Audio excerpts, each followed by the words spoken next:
Hello everyone, welcome to the Indian Diplomat. Today we are going to discuss about the Indian Diaspora. This is a very important topic for your UPSC mains examination, especially for essay and GS2. There can be direct essay on this particular topic. Let's begin. Let's have a look at the definition of diaspora. What is the diaspora? The diaspora encompasses a group of people which can either trace to their origins to India or who are Indian citizens living abroad. Basically, there are two type of people living abroad. One who have their ancestors which once lived in India, and those other one are those which are Indian citizens but living in abroad for their livelihood or for study purpose, that is NRIs. So these two combinedly called diaspora. Let's have a look at the numbers of Indian diaspora. According to the International Migration Report of 2019, India have the world's largest diaspora with 17.5 million in the numbers. And out of 75 million, 8.5 million people were living in the Gulf states, for in the Arab Gulf, Middle East region, the Arab Gulf states alone. In USA, they constitute 1.3% of total US's population, that is 4.4 million. In Canada, 3% of total populations, it constitutes the 3% of Canada's total population. And in Australia, the Indian diaspora is the fastest growing diaspora in Australia. It constitutes 2.8% of Australia's population. And when it comes to United Kingdom, there is 15 lakh Indians living there, and they are very economically strong. That's why they contribute 6% to UK's GDP. That is a very huge number. This shows the strength of Indian diaspora in United Kingdom. And if we go far north, in the Nordic region, countries like Sweden, there we also have Indian diaspora living there. 1 lakh people live in the Sweden country. This shows that Indian diaspora is spread all over the world. And considering the size of Indian diaspora, sometimes it is rightly called that the sun never sets in the Indian diaspora.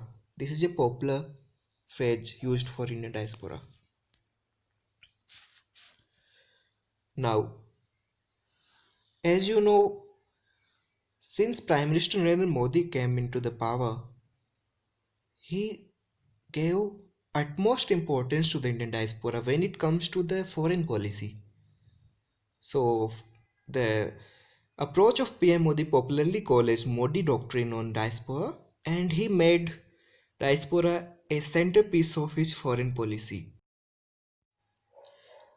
And Prime Minister Modi calls the Indian diaspora as our Rashtraduts, or informal and permanent ambassadors in those countries. And as you know, he addressed India's diaspora in the different parts of the world, from the Madison Square to New York, and in Kigali, Rwanda to Houston. So he addressed Indian diaspora all over the world. And his doctrine is often described in the terms of 3C. We can classify that first one, he wants to Indian diaspora to connect with India.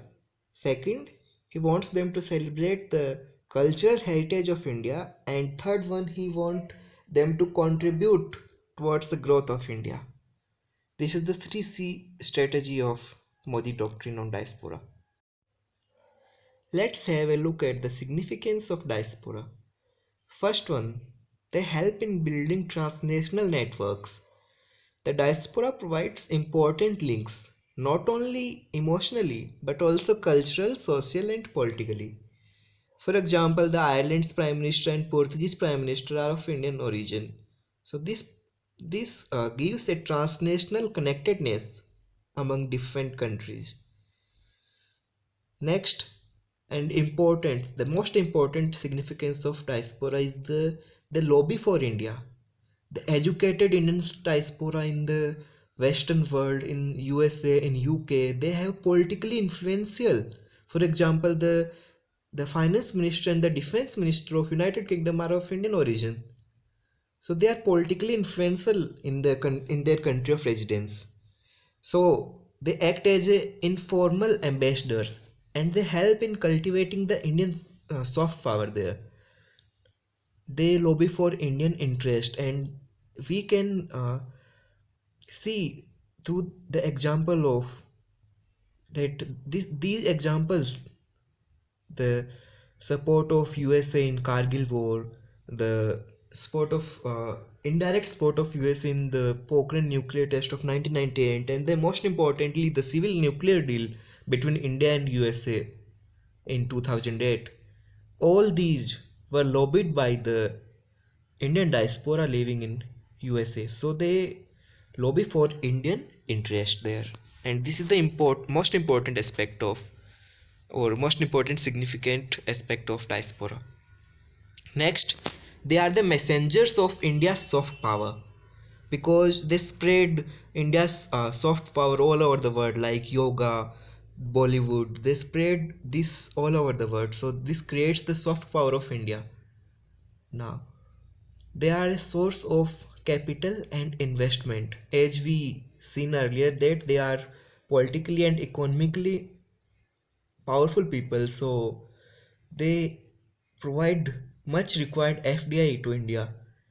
And if we compare that FDI from the diaspora to the FDI from non-diaspora, their investments are long lasting, as many of them wish to establish a long-term base in India because they are emotionally connected to this place. So their FDI is long lasting than the non-diaspora ones.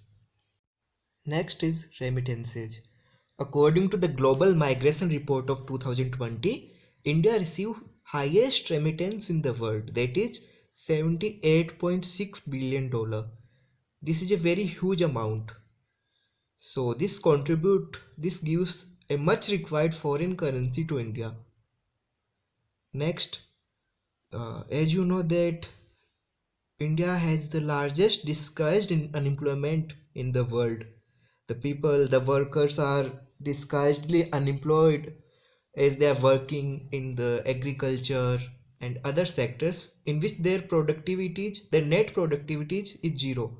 So the migration of less skilled worker, which is especially they migrate to West Asia, has also helped in bringing down the disguised unemployment in India. So these were the significance of the Indian diaspora. Now let's have a look at the challenges faced by the Indian diaspora. The first challenge is that the diaspora have been very critical of bureaucratic procedures in India.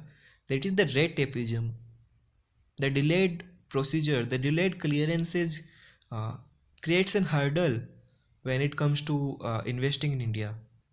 And then the slow pace of economic reforms also do not attract the foreign investment, especially in the sectors like labor reform, the land reform, etc. Next challenge is faced by the Indian diaspora all over the world is that racism, because in the recent times there are rising incidents of hate speech and crimes against the Indian diaspora, especially by the local peoples.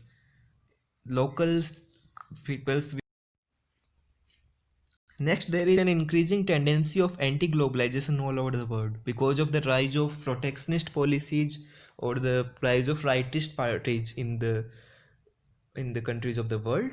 So this has resulted into stricter visa rules in many countries, including the ones in which we have most of our diaspora living, like the countries of Western world, USA, Australia, etc. Next challenge is the conflict, that is, there are sectarian conflicts or sectarian crises in the Middle East, There are terrorist activities in some countries like Libya, and there is warlike situation in the Middle East countries. This leave our diaspora vulnerable to attack. So this is also challenge the Indian diaspora is facing.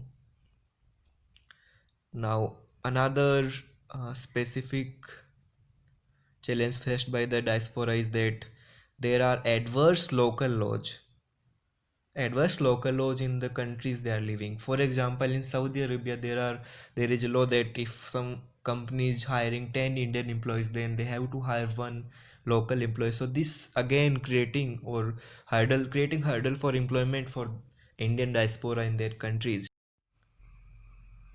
The next problem is the problem of brain drain, because it is resulting into the substantial drop in the supply of professionals for running the organizations in India, because most of the talented brain are leaving India for better livelihood, for better opportunities, and they are becoming a part of Indian diaspora. So this is creating some kind of brain drain situation in India. Next is money laundering and insurgent activities. As you know that the Indian diaspora living in Canada or USA are supporting some insurgent activities in India. For example, some of the groups of Canada are supporting the Khalistan movement. So this is another problem created by Indian diaspora.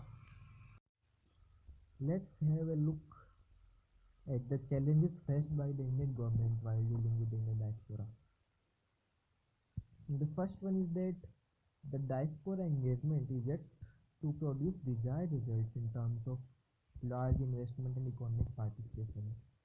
This is seen in the case of Make in India. If we take example of Make in India, we expected that the Indian diaspora will participate, will invest in the program, but the data tells the other story. So this is yet the economic participation of diaspora in India's initiatives like Make in India is still under par. The next problem is the issue of coverage, because as you know that at present the diaspora policy of India is slanted towards engaging the diaspora in the West, especially USA. We are ignoring our diaspora in Fiji, in African countries. So there is a need to cover, there is need to make the coverage broader. The next challenge is the diverse nature of the diaspora. As you know that India is a diverse country, so the diaspora of India living all over the world is also diverse, is also heterogeneous. So this creates a problem in the way if we want to create a foreign policy which is suited for all, which is one short solution for all. We cannot do that because the diaspora living all over the world is also heterogeneous, so there cannot be one policy. This is also a challenge. The next challenge is the objectives and priorities of Indian diaspora. It is a confusion whether diaspora is being seen from a political objective for mobilization of financial resources for a particular party or for the greater participation in Indian political and economic affairs. This remains a questionable objective. So now what should be done? We can look at the recommendation given by the high level committee on the Indian diaspora, which was constituted in 2000 under the chairmanship of Dr. M Singhvi, and those recommendations are still valid or still can be applied because most of them are not still implemented. So let's have a look at them. The first one is that the committee has recommended to government that dual citizenship should be permitted to foreign citizens of India descent. There need to be make an amendment in the Citizenship Act of 1955.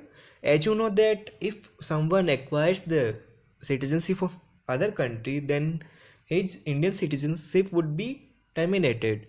But and this creates a breakdown or a breakdown of the emotional attachment of that person with India. So they recommended that there should be dual citizenship so that that person should not feel detached from the India or from their motherland.